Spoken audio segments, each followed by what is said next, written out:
I think Eckhart Tolle talks a lot about presence and a lot about the consciousness that underlies the human ego or the human self that is not the body. It's not with labels, and it's not with I am my home that I'm attached to. And we don't understand our attachments to things until we have to lose them. So I remember reading, I think it was in A New Earth, or maybe it was The Power of Now, one of the two, by Eckhart Tolle. And he talks about how this woman that he had seen who was much older. She had health issues or something, and she had this experience where she had someone help to come clean her house or something like that, and her ring went missing, and she thought it was the maid who took the ring. And so she was so upset about this ring, and she was so angry that this maid or someone had taken her ring, and she just was upset. And he used this story to describe attachment to a physical thing. So he asked her the question, well, does not having the ring diminish who you are? And this helped her come to the realization of, okay, I'm not the ring. I still am who I am, even if I don't have the ring, this physical object that I've become attached to. So we unconsciously many times create attachments to things because we decide that it is us. Like, for example, if you have a home that you really like, and you know it has to be sold, or the renters are selling it, so you have to move out, and then it causes this grief or this upsettedness, it causes an internal upset when we become attached to it. I really do my best to understand the impermanence of this nature of reality, and understand that the money I have today will not always be here.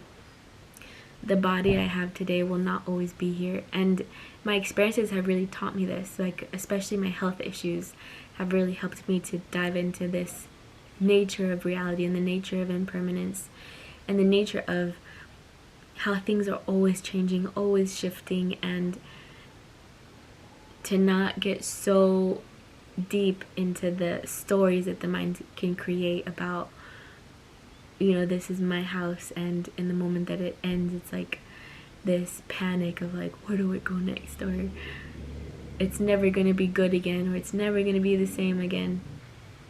Like recently I took care of some people's pets, and I stayed there because they were on vacation, and when they came back and I had to leave, I realized that I had accidentally left my rings there. So I'm not wearing them today, but I left my rings, and I didn't necessarily know that I had left it there, so I just thought, okay, I lost them.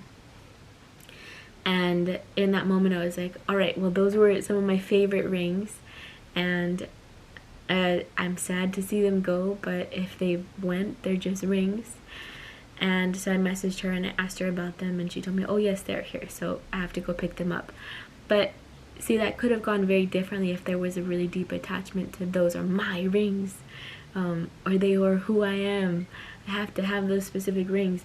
Like, to me, the idea was just, okay, I'll just have to buy some new rings. I'll have to buy another ring that I like even better, even though I really like that ring a lot. But you understand in that moment when you lose it, what you're attached to, or what you see is who you are. So it could have gone very differently, I guess. Just through my life experience, it's really taught me a lot about impermanence, and about the changing nature of life, and how life is always going to never be the same. I'm never going to be the same. I'm going to get older. My body is going to continuously shift and change, and I'm going to continuously shift and change, and keep learning brand new things, and coming across brand new people, and coming to new realizations. And that's the beauty of this experience, is allowing yourself to ride through those waves. I also talk a lot about equanimity and allowing yourself to ride the waves of life. Like, in my book, I have this specific story about two guys. So there's two guys, and each of them are going on their own journey, you know, wherever they're going. And then suddenly this rain starts to fall, and there's like clouds and this big old storm. And they're both driving, and one of the guys decides to get out of his car and starts screaming at the world. He's like, God, why are you doing this to me? And he's like, just so much anger and so much hate that God made this rain happen. I'm supposed to get somewhere, and now this is happening. And so he gets out of his car, and then the rain gets all over him, and now he's all wet and he's all frustrated. And then he gets back in his car, and he's even more frustrated because now his car is getting all wet, and he makes an even bigger situation out of a situation that didn't have to be so big. And then there's another guy in a different car, and he's driving, and he encounters the same storm, the same rain, the same, thing that made this other guy really upset. And he decides, all right, this is an uncontrollable situation. I have no control over this, but I do have control over the way I react and the way I respond. So he stays in his car, he pulls over, and he just starts reading a book or just waiting for the storm to pass. And then eventually the storm passes and the sun comes out, and he just keeps driving on in his car and gets to wherever he needs to go. And perhaps this other guy decides just to go back home because he's so frustrated. And the moral of the story is each of us has a choice about how we will respond in a situation, has a choice about if we allow that thing to shift. Like, let's talk about career, perhaps.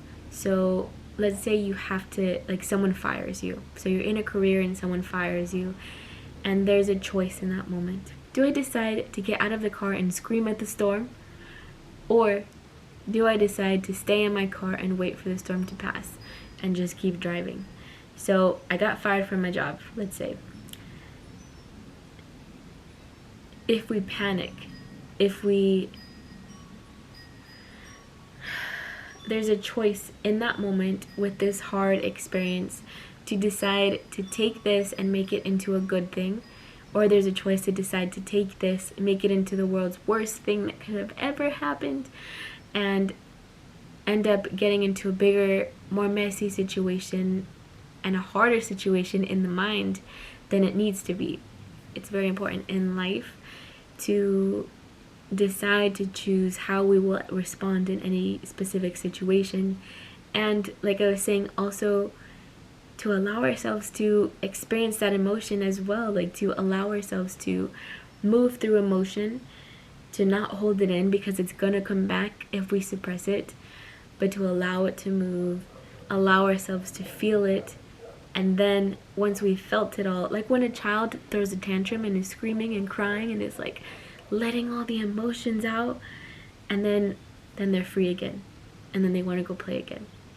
But many times what we learn as we're growing up is to suppress and to not look at it and to just allow it to move on and just to put it in the back of our minds and just keep walking without allowing ourselves to feel it, to move through the emotion, to cry, to scream, to be angry, and then to go back to playing, and then to go back to, okay, now what?